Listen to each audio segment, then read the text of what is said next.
Pre మార్కెట్కి సంబంధించిన ప్రధాన అంశాలు చర్చించుకుందాం. ముందుగా మిత్రులందరికీ స్వాగతం.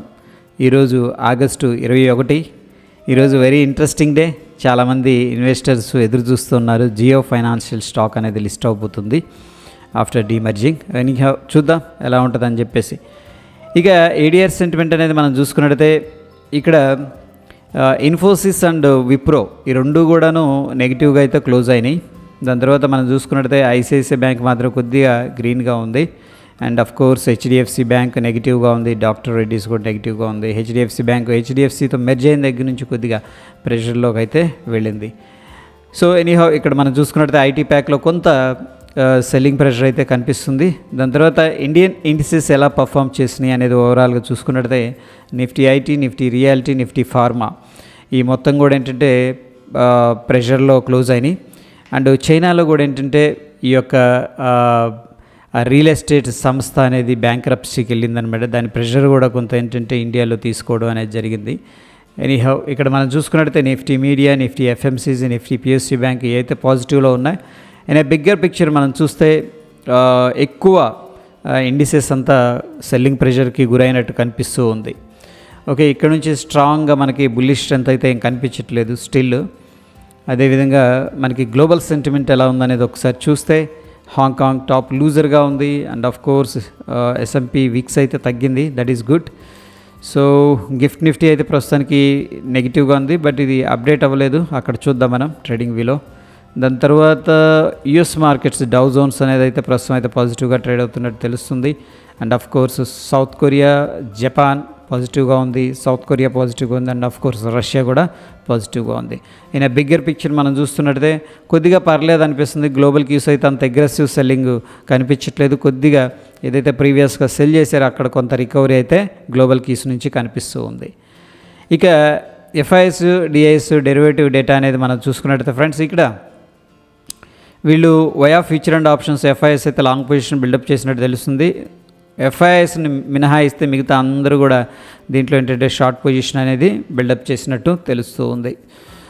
సో అదేవిధంగా మనం చూసుకున్నట్టయితే ఇక్కడ బ్యాన్ లిస్ట్లో ఉన్న స్టాక్స్ ఇవి. వీటిలో ఏంటంటే మనం ఫ్యూచర్ అండ్ ఆప్షన్స్ అనేది ట్రేడ్ చేయకూడదు, చేయలేము. ఇకపోతే మనకి top buildup, long buildup, short buildup అనేది చూసుకున్నట్టయితే ఇక్కడ చూడండి 2.7% లాంగ్ బిల్డప్లో ఉంది, 1.6% షార్ట్ బిల్డప్లో ఉంది. రెండు యాడ్ చేస్తే మనకి 2.3 అండ్ 4.5 దాకా వస్తుంది అనమాట షార్ట్ బిల్డప్, లాంగ్ బిల్డప్. అదేవిధంగా షార్ట్ బిల్డప్ అనేది మనం చూసుకున్నట్టయితే ఇక్కడ దగ్గర 4.5 దగ్గర 9% పైన షార్ట్ బిల్డప్ అయినట్టు తెలుస్తుంది. ఎనీహౌ బిగ్గర్ పిక్చర్ అనేది మనం చూసుకున్నట్టయితే కొద్దిగా సెల్లింగ్ ప్రెషర్ అనేది తెలుస్తూ ఉంది. ఇక అయితే ఫ్రెండ్స్ మనకి ఇక్కడ ఓవరాల్గా చూసుకున్నట్టయితే 86% అన్చేంజ్డ్గా ఉన్నాయి, అంటే అడ్వాన్స్ డిక్లైన్స్ రేషియో అనేది చూసుకున్నట్టయితే. సో లాంగ్ వచ్చేసరికి 4% అనేది కనిపిస్తుంది, అండ్ షార్ట్ వచ్చేసరికి మనకి 9% దాకా కనిపిస్తుంది. అంటే ఏం లేదు, ప్రీవియస్ క్లోజ్ కంటే పెరిగినాయి ఎన్ని ఉన్నాయి అనేది చూస్తే పర్సంటేజ్ వైజ్గా 4% ఉంది ఇది ఫ్యూచర్ అండ్ ఆప్షన్ స్టాక్స్. అదేవిధంగా డిక్లైన్స్ చూసుకున్నట్టయితే 9% దాకా కనిపిస్తుంది. ఎనీహౌ ఇక్కడ ఏంటంటే కొద్దిగా షార్ట్ సైడే ఎక్కువగా ట్రేడింగ్ అనేది జరుగుతున్నట్టు తెలుస్తూ ఉంది. ఎటువంటి కంపెనీ కూడా ఫ్యూచర్ అండ్ ఆప్షన్స్ నుంచి రిజల్ట్స్ అయితే అనౌన్స్ చేయట్లేదు. ఇక ఎఫ్ఐఎస్, డిఐఎస్ డేటా అనేది మనం చూసుకున్నట్టయితే ఎఫ్ఐఎస్ అయితే సెల్లింగ్ చేస్తూ వస్తున్నారు, ఎందుకంటే యూఎస్ మార్కెట్స్లో ఇంట్రెస్ట్గా ఉంది కాబట్టి అక్కడికి మళ్ళిస్తున్నారు డబ్బులంతా కూడాను. బట్ అవుట్ఫ్లో అయితే కనిపిస్తుంది. ఇక్కడ చూస్తే 267 కోట్లు క్యాష్ మార్కెట్లో సెల్ చేసినట్టు తెలుస్తుంది. డిఐఎస్ వచ్చేసరికి 339 కోట్లు బై చేసినట్టు తెలుస్తుంది. నెట్ మనం చూసుకున్నట్టయితే 72 కోట్లు పాజిటివ్గా అయితే క్యాష్ మార్కెట్లో ఇన్వెస్ట్ చేసినట్టు తెలుస్తుంది. ఇక నిఫ్టీలో మనం చూసుకున్నట్టయితే ఓవరాల్ పిక్చర్ అనేది చూద్దాం, దట్ ఈజ్ ఇంపార్టెంట్ అనమాట. మనం ఇక్కడ చూస్తే ఓవరాల్గా ఎక్కువ మంది కాల్స్ సెల్ చేసినట్టు తెలుస్తుంది. అబ్జర్వ్ చేయండి, మీ యొక్క దీని దగ్గర ఎక్కువ మంది కాల్స్ అయితే సెల్ చేసినట్టు తెలుస్తుంది. 19,400 రెసిస్టెన్స్ ఉంది, 19,200 అనేది సపోర్ట్గా కనిపిస్తుంది. ఇక బ్యాంక్ నిఫ్టీ విషయానికి వస్తే మనకి ఇక్కడ కూడా ఎక్కువ మంది కాల్ సెల్ చేసి పెట్టారు, ఎందుకంటే మార్కెట్ అనేది ప్రెషర్లో ఉంది కాబట్టి, డౌన్ సైడ్ అనేది మూవ్ అవుతుంది కాబట్టి. అయితే ఇక్కడ 44,300 అనేది మనకి స్ట్రాంగ్ రెసిస్టెన్స్ అయితే కనిపిస్తుంది. 43,500 మాత్రం మనకి ఏంటంటే స్ట్రాంగ్ సపోర్ట్ అయితే కనిపిస్తుంది. అదేవిధంగా ఫిన్ నిఫ్టీ అనేది మనం చూసుకున్నట్టయితే ఓవరాల్గా ఇక్కడ కూడా ఎక్కువ మంది కాల్ సెల్ చేసినట్టు తెలుస్తుంది. అండ్ 19,800 స్ట్రాంగ్ రెసిస్టెన్స్ ఉంది, 19,200 అండ్ ఆఫ్ కోర్స్ 19,200 దగ్గర సపోర్ట్ కనిపిస్తుంది, 19,400 దగ్గర కొద్దిగా సపోర్ట్ అయితే కనిపిస్తుంది. ఇక మిడ్ క్యాప్ విషయానికి వస్తే ఎక్కువ మంది కాల్స్ సెల్ చేసినట్టు తెలుస్తుంది. 8,700 రెసిస్టెన్స్ కనిపిస్తుంది, 8,450 అనేది మనకి స్ట్రాంగ్ సపోర్ట్ అయితే కనిపిస్తుంది.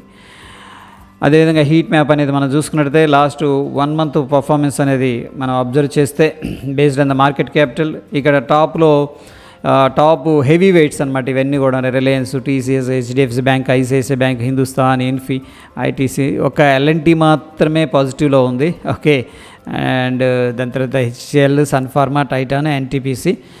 Okay, so anyhow stock heavy వెయిట్స్లో వచ్చేసరికి ఒక ఎల్ఎన్టీ మాత్రం పాజిటివ్గా మూవ్ అవుతుంది. మిగతా అన్నీ కూడా ఎంతో కొంత ప్రెషర్కి అయితే గురైనాయి లాస్ట్ 1 మంత్లో. ఇది జస్ట్ థీమ్ అనమాట ఓవరాల్గా ఎలా ఉందని చెప్పేసి. దీంట్లో ఎన్టీపీసీ షైన్ అయింది, Sun Pharma, L&T, Titan and HCL tech కొద్దిగా పాజిటివ్లో ఉన్నాయి. అదేవిధంగా మనం చూసుకున్నట్టయితే ఇండియా విక్స్ అనేది 12కి దగ్గరగా ట్రేడ్ అవుతుంది, మొమెంటం వస్తుంది, ఆగిపోతుంది ప్రస్తుతానికైతే.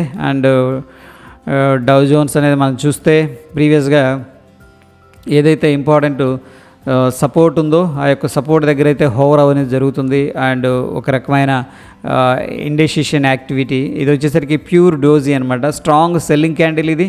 దాని తర్వాత డోజీ అనేది ఫార్మేషన్ జరుగుతుంది. జనరల్గా డోజీ ఏంటంటే ఇండెసిషన్ అనేది రిప్రజెంట్ చేస్తుంది. ఎనీహౌ ఇక్కడైతే కొద్దిగా మేబీ లోవర్ లెవెల్స్లో కొద్దిగా రికవరీ అనేది చేసే అవకాశం అయితే కనిపిస్తుంది. కన్ఫర్మేషన్ అయితే లేదు, బట్ స్టిల్ ఏంటంటే ఇండెసిషన్ యాక్టివిటీ అనేది క్లియర్గా మనకు తెలుస్తుంది. ఇక నిఫ్టీలో ఈ లెవెల్స్ అనేది మనం మార్క్ చేసి పెట్టుకున్నాం ప్రీవియస్గా. ప్రస్తుతానికి ఏంటంటే ఇవే లెవెల్స్ అనేది మనం ఫాలో అవుదాం ఇంట్రాడే కోసం కూడాను.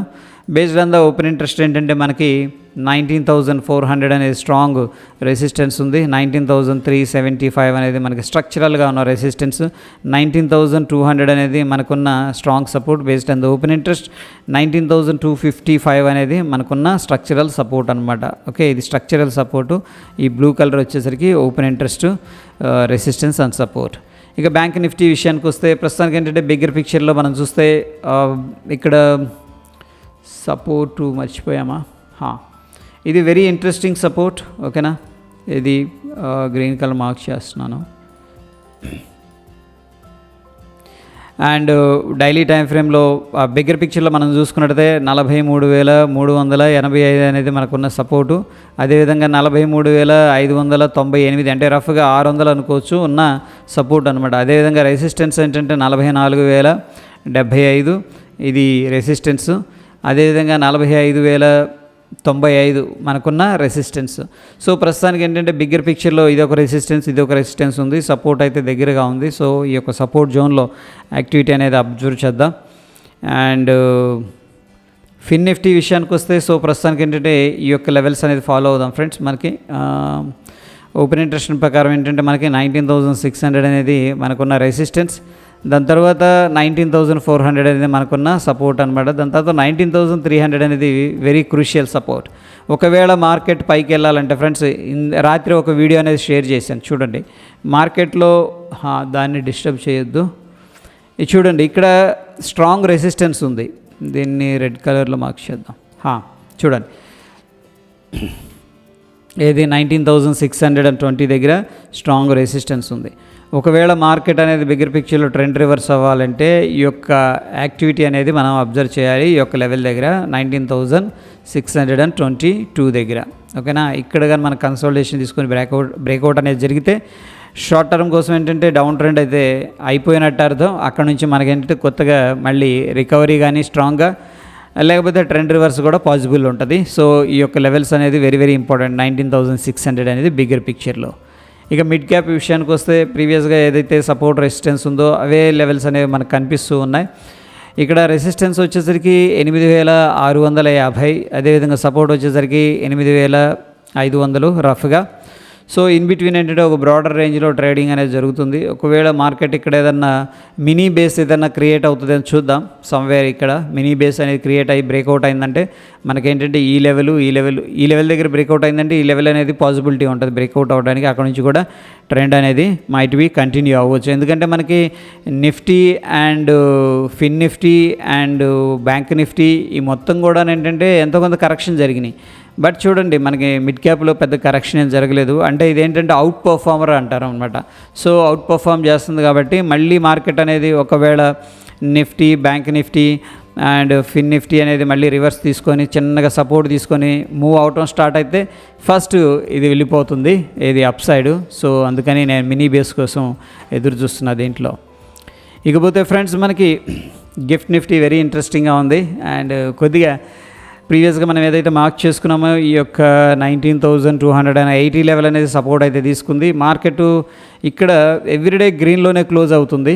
బట్ నెక్స్ట్ డే మాత్రం ప్రీవియస్ డే కింద క్లోజ్ అవుతుంది. చూడండి మార్కెట్ ప్రతిరోజు కూడా గ్యాప్ డౌన్ అవ్వటం అండ్ క్లోజ్ అవ్వటం. ఓకే, ఓపెనింగ్ ప్రైస్ నుంచి కూడా గ్రీన్లో క్లోజ్ అవ్వటం, ఓపెనింగ్ ప్రైస్ నుంచి గ్రీన్లో క్లోజ్ అవ్వటం, ఓపెనింగ్ ప్రైస్ నుంచి గ్రీన్లో క్లోజ్ అవ్వటం, అట్లా 4 డేస్ నుంచి జరుగుతుంది అనమాట. సో అంటే దీని అర్థం ఏంటంటే మార్కెట్ డిప్ అవుతుంది, ఎవరైనా సెల్ చేస్తే కూడా అక్కడ నుంచి బయింగ్ అనేది జరుగుతుంది అనమాట. మార్కెట్ డిప్ అవుతుంది, ఎవరైనా సెల్ చేస్తే కూడా అక్కడ నుంచి బయింగ్ అనేది జరుగుతుంది. కొంతమంది సెల్ చేస్తారు కదా, అక్కడ బయింగ్ అనేది జరుగుతుంది. అంటే లోవర్ లెవెల్స్లో బయింగ్ అయితే చేసేవాళ్ళు ఉన్నారు.